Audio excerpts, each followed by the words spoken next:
জয় শ্রীকৃষ্ণ। রাধে রাধে। নমস্কার, সবাইকে সুস্বাগত জানাই আমাদের বৈদিক ধর্ম তথা সনাতন ধর্মীয় তথ্যমূলক চ্যানেলে। সকলে কেমন আছেন? নিশ্চয়ই ঈশ্বরের অশেষ কৃপায় সকলে ভালো আছেন, সুস্থ আছেন। চৈত্র মাস হচ্ছে বছরের শেষ মাস এবং নতুন বছর আগমনের শুরুর এক বার্তা দেয় এই চৈত্র মাসেই। পবিত্রপূর্ণ এই চৈত্র মাসে আপনার বাড়ির এই স্থানে ছড়িয়ে দিন এক মুঠো লবণ। অর্থ আসবে ঝড়ের বেগে। মা লক্ষ্মী আপনার ঘরে তিনি স্থিত হবেন, অর্থাৎ মা লক্ষ্মী আপনার ঘরে বিরাজ করবেন। আজকের এই ভিডিওটির মাধ্যমে আপনাদের সাথে খুবই একটি গুরুত্বপূর্ণ বিষয় নিয়ে আলোচনা করা হবে। আজকের ভিডিওটির আলোচ্য বিষয় হচ্ছে লবণ বা নুন, যেটা আমরা প্রতিদিন আমাদের খাদ্য তালিকায় অবশ্যই গ্রহণ করি। রান্নার কাজে অপরিহার্য একটি উপাদান হচ্ছে লবণ বা নুন।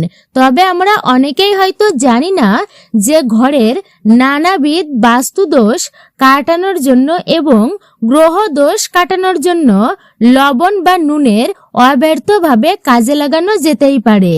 আজকের ভিডিওতে আমি আপনাদের সঙ্গে সেই বিষয়েই শেয়ার করব।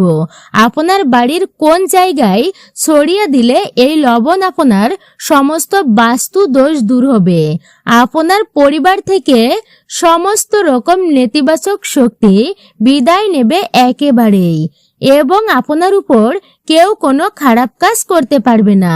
চলমান চৈত্র মাস, এরপরে আসবে নতুন বছর পহেলা বৈশাখ এবং নতুন বছর 1433 বঙ্গাব্দ।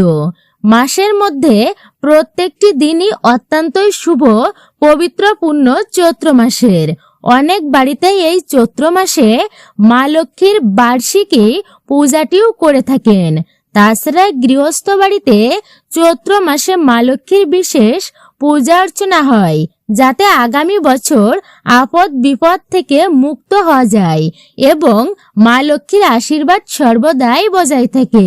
সংসারে সুখ শান্তি এবং সমৃদ্ধির কোনো অভাব যেন না হয়। তাই চৈত্র মাসের যে কোনো দিন আপনারা এই কাজটি করতে পারেন।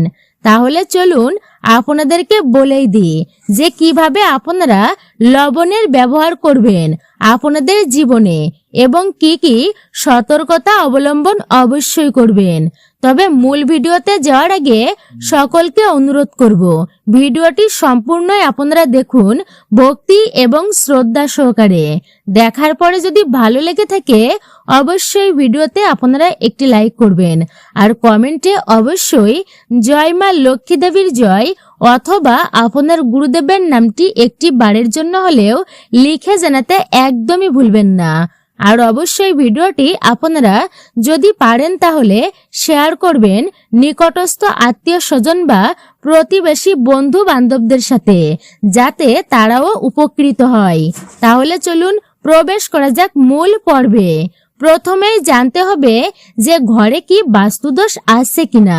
যদি বাস্তুদোষ আপনার ঘরে থাকে সেটা প্রমাণ করার একটি সহজ উপায় হচ্ছে, হয়তো আপনি অত্যন্ত ফুরফুরে মেজাজে বাইরে আছেন, কিন্তু যখনই আপনি ঘরে অর্থাৎ আপনার নিজের ঘরে প্রবেশ করবেন আর যখনই প্রবেশ করলেন হঠাৎ করে আপনার মন মেজাজ খারাপ হয়ে গেল, খিটখিটে হয়ে গেল। তাছাড়া কারণে বা অকারণে পরিবারের সমস্ত ব্যক্তিদের মধ্যে খিটিমিটি মনোমালিন্য যদি লেগেই থাকে এবং যদি আপনি কোনো ভালো অনুষ্ঠান করতে চান, বাড়িতে কোনো পূজা দিতে চান, আপনার সেই পূজা দেওয়ার পথে বাধা বিপত্তি তৈরি হয়, তাহলে বুঝতে হবে যে আপনার বাড়িতে অত্যন্ত মাত্রায় নেতিবাচক শক্তি বৃদ্ধি পেয়েছে এবং তার ফলে যা আপনি আপনার ভালো কাজ করতে চাইছেন তা আপনি করতেই পারছেন না।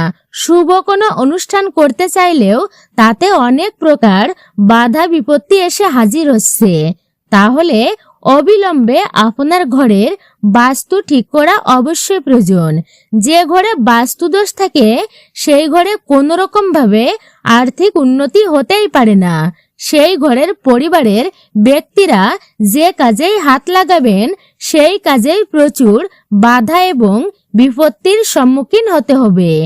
আপনার মধ্যে যে ইতিবাচক শক্তি রয়েছে সেটা আপনার ঘরের বাস্তু দোষ শোষণ করে নেবে এবং আপনি কোনো রকম ভালো চিন্তা ভাবনা করতেই পারবেন না।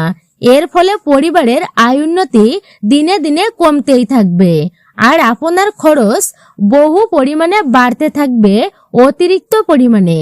ঘরের বাস্তু খুবই কিন্তু একটা গুরুত্বপূর্ণ বিষয়, এটা অবহেলার নয়। কিন্তু বলা যেতে পারে প্রায়ই বিনামূল্যে সারানো যেতে পারে, ঠিক করা যেতে পারে এই বাস্তুর সমস্যা। প্রতিদিন খাবারে আপনি ব্যবহার করেন সেই সাদা লবণ দিয়েও উপায়টি আপনারা করতে পারেন। তাছাড়া যদি আপনার ঘরে সন্দর্ভ লবণ থাকে, সন্দর্ভ লবণ কিন্তু অত্যন্তই ফলপ্রদায়ী, সেটি দিয়েও আপনারা এই কার্যটি করতে পারেন। এটা এমন নয় যে আপনাকে সন্দর্ভ লবণ দিয়েই করতে হবে, তবে বাস্তু দোষ সারবে না। তবে সন্দর্ভ লবণ যেটি হয় সেটা অতিরিক্ত বেশি শুদ্ধ হয়। এটা সাদা লবণের থেকে আরো বেশি শুদ্ধ হয় এবং কার্যকরী হয়, আরো বেশি এর ফল প্রাপ্ত করা যায়। তো যে কোনো লবণের মধ্যে আপনারা এটি নিতে পারেন এবং এই কার্যটি করতে পারেন। প্রথমত যে উপায়টি আমি আপনাদেরকে বলবো, আপনারা প্রতিদিন এটি করবেন এবং সকাল 10টার আগে করার চেষ্টা করবেন, অর্থাৎ সূর্য আকাশের উপরের দিকে যাওয়ার আগে এটি করার চেষ্টা করবেন।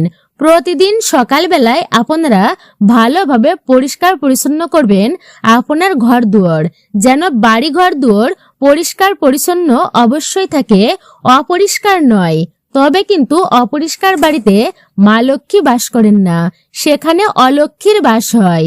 মা লক্ষ্মী কোনো মতেই সেই ঘরে প্রবেশও করেন না।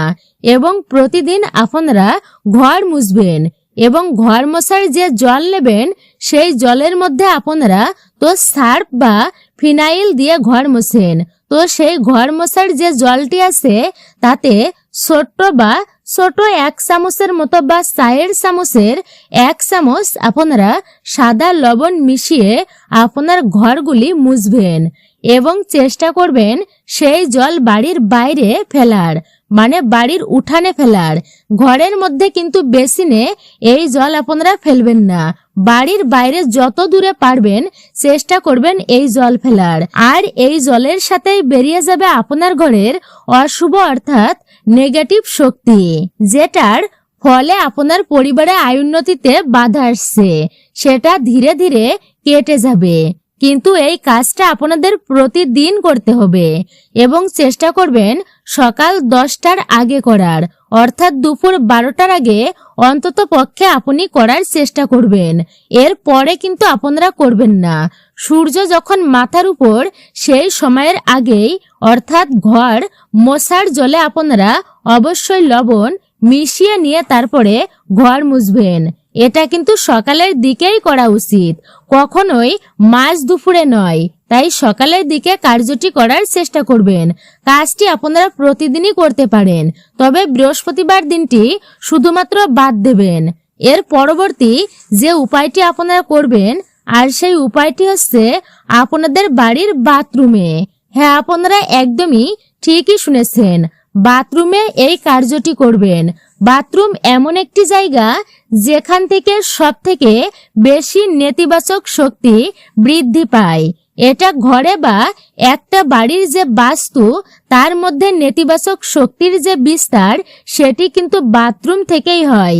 কিভাবে সেটি ঠিক করা যেতে পারে তার জন্য আপনারা মাত্র 2টি কার্য করবেন। প্রথমত হচ্ছে একটি স্বচ্ছ পাত্র নিয়ে নেবেন। স্বচ্ছ অর্থাৎ আপনারা কাচের কোনো একটি পরিষ্কার পাত্র নিয়ে নেবেন, তার মধ্যে 1 বাটি সাদা লবণ আপনারা রেখে দেবেন।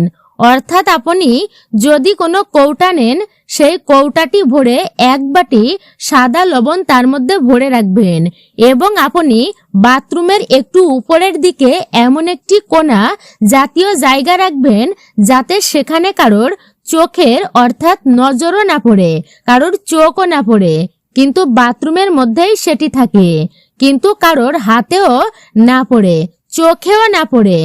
এরপর একটি জায়গায় রেখে দেবেন এটি এবং এই জিনিসটি আপনি রাখবেন 15 দিন অন্তর অন্তর আপনাকে এই লবণ পরিবর্তন করতে হবে। এই যে লবণটি আপনি একটি স্বচ্ছ জায়গায় ভরে রেখে দিলেন, এটি আপনার বাথরুমে যে নেতিবাচক শক্তিটা তৈরি হচ্ছে সেই শক্তিকে শোষণ করে নেবে, অশুভ শক্তিকে। আপনাকে সেই লবণটি বাড়ির তুলনার বাইরে কোথাও গিয়ে ফেলতে হবে 15 দিন পর পর। আপনি কোনো চৌমাথার মোড়ে গিয়ে বা যে কোনো অজানা রাস্তায় ফেলে আসতে পারেন, কিন্তু সেটি আপনাকে 15 দিন অন্তর অন্তর পরিবর্তন করতেই হবে। ঠিক আছে, এইভাবে আপনারা করবেন। এতে আপনার বাথরুমের সমস্ত রকম যে নেতিবাচক শক্তি ছিল সেটি শোষণ করে নেবে। আরেকটা কাজ আপনারা করবেন, বাথরুমে আমরা সবাই বালতি ব্যবহার করি, সাদা গোলাপি যে কোনো রঙের বালতি ব্যবহার করে ফেলি। বাথরুমে যখন কোনো বালতি আপনারা ব্যবহার করবেন বা মগ ব্যবহার করবেন, যেখান থেকে আপনি স্নান করছেন সেটি সর্বদাই নীল রঙের হওয়া ভালো। আপনারা চেষ্টা করবেন নীল রঙের বালতি বা মগ ব্যবহার করা। কিন্তু এই রংটি অর্থাৎ নীল রংটি পরিশোধক হিসাবে খুব ভালো কাজ করে। নীল রং জলকেও রিপ্রেজেন্ট করে। নীল রং কিন্তু অত্যন্তই ভালো, আপনার যে কোনো খারাপ জিনিস শোষণ করে নেবে।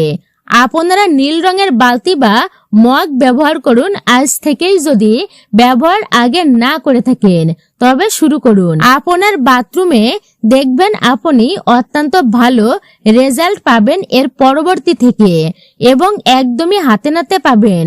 বাড়িতে যদি অত্যন্ত মাত্রায় বাস্তু দোষ বৃদ্ধি পায় তাহলে রাতের ঘুম কিন্তু আপনার উড়ে যাবে। আপনি রাতে শোবেন, আপনি হয়তো খারাপ স্বপ্ন দেখবেন অথবা আপনার ঘুমই আসবে না। এই দুইটার মধ্য থেকে যে কোনো একটা আপনার সাথে অবধারিত হবেই হবে। বা আপনার রাত্রিবেলা অন্তত পক্ষে 2 থেকে 3 বার ঘুম ভেঙেই যাবে আচমকা হঠাৎ করেই। সেক্ষেত্রে এই অশুভ শক্তিটা যাতে আপনার উপর, আপনার ঘুমের উপর কোনো ব্যাঘাত না ঘটায়, তার জন্য একটি কাজ আপনারা করতে পারেন। সেটি হচ্ছে আপনি যে বেডে শোন, মানে যে বিছানায় শোন, আপনি সেই বিছানার যে 4টি পা আছে, অর্থাৎ খাটের যে 4টি পায়া আছে, সেই পায়ার মধ্যে আপনি অল্প অল্প করে লবণ দিয়ে রাখবেন রাত্রিবেলায় ঠিক শোয়ার আগে। তারপর আপনারা অন্য যে কোনো কাজ করবেন না কিন্তু, অর্থাৎ এর পরবর্তীতে আপনারা কোনো কাজ না করে শুয়ে পড়বেন। ঠিক শোয়ার আগে আপনারা লবণ দিয়ে রাখবেন। আপনারা সেই খাটের পায়ার তলেও দিতে পারেন লবণ। সেই লবণ শোষণ করে নেবে আপনার ঘরের অশুভ অর্থাৎ নেতিবাচক শক্তিকে। আপনার অবধি কোনো কিছু খারাপ আর প্রবেশ করতে পারবে না, খারাপ কিছু ঘটবে না আপনার সাথে। এটিও আপনারা করে দেখতে পারেন। সবার শেষে বলবো যে ঘরের সার্বিক বাস্তু দোষ এবং সবার উন্নতি এবং মঙ্গলের জন্য আপনারা বাড়িতে ঠিক 1 মুঠো পরিমাণ লবণ আপনার হাতের মুঠোয় নেবেন এবং ঘরের মধ্যে পূর্ব থেকে পশ্চিম দিকে 3 বার ঘুরিয়ে সেই 1 মুঠো লবণ নিয়ে আপনার বাড়ির উঠানে আপনারা চলে আসবেন এবং উঠানে এসে পশ্চিম কোণে, আপনার বাড়ির যে পশ্চিম কোণটা আছে সেই কোণের মধ্যে সেই 1 মুঠো লবণ আপনি ছড়িয়ে দেবেন, অর্থাৎ সেই দিকে ফেলে দেবেন। এটা আপনি আপনার ঘরের এবং বাস্তুর মধ্যেই করবেন।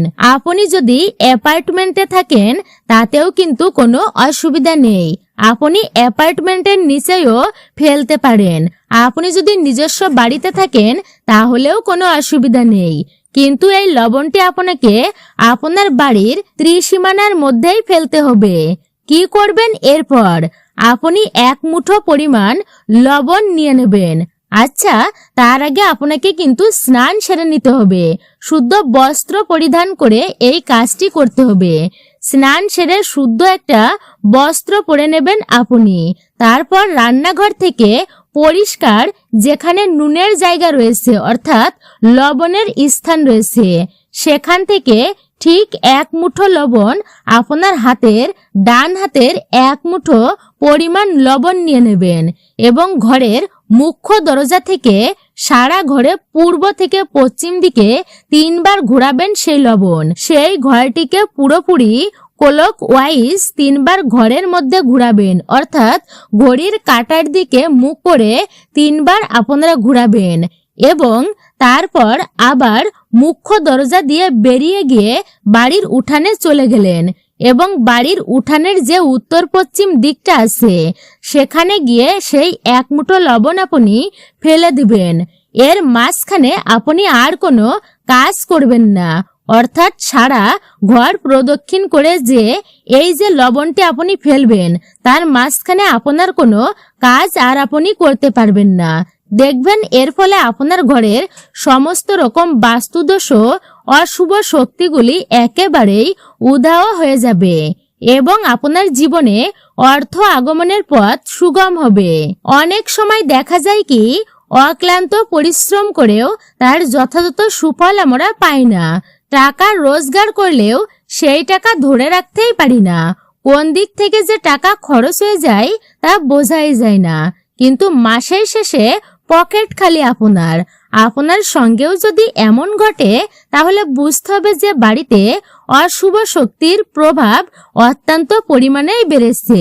এই সমস্যা দূর করতে সবার আগে অশুভ শক্তিকে দূর করে সংসারে শুভ শক্তিকে প্রবাহিত করা জরুরি। জ্যোতিষ শাস্ত্রে লবঙ্গ ও লবণের টোটকার বিশেষ উল্লেখ আছে। আপনারা জেনে নিন কিভাবে লবঙ্গ ও কিভাবে লবণ ব্যবহার করলে আমাদের জীবনে সুফল নিয়ে আসে। সংসারে সমৃদ্ধি। একটি কাঁচের বোতলে লবণ ভরে নিন, এর মধ্যে 1টি বা 2টি লবঙ্গ আপনারা রাখুন। এই কাঁচের জার ঘরেই আপনি রেখে দিন। মনে করা হয় লবণ বা লবঙ্গের এই টোটকায় আকৃষ্ট হন মা লক্ষ্মী দেবী। এর ফলে সংসারে সমৃদ্ধি ফেরে। মানসিক শান্তি। ছোট্টখাট্ট বিষয় নিয়ে যদি আপনি অত্যাধিক দুশ্চিন্তা করতে থাকেন তাহলে স্নানের জলে একটুকু লবণ বা নুন মিশিয়ে নিন। এই জলে স্নান করলে আপনার চিন্তা কমবে ও মানসিক শান্তি পাবেন। কাজের সাফল্য। অফিসের নানান সমস্যায় যদি আপনি একেবারেই নাজেহাল হয়ে থাকেন তাহলে খাবারের লবণের পরিমাণ একেবারেই কমিয়ে দিন।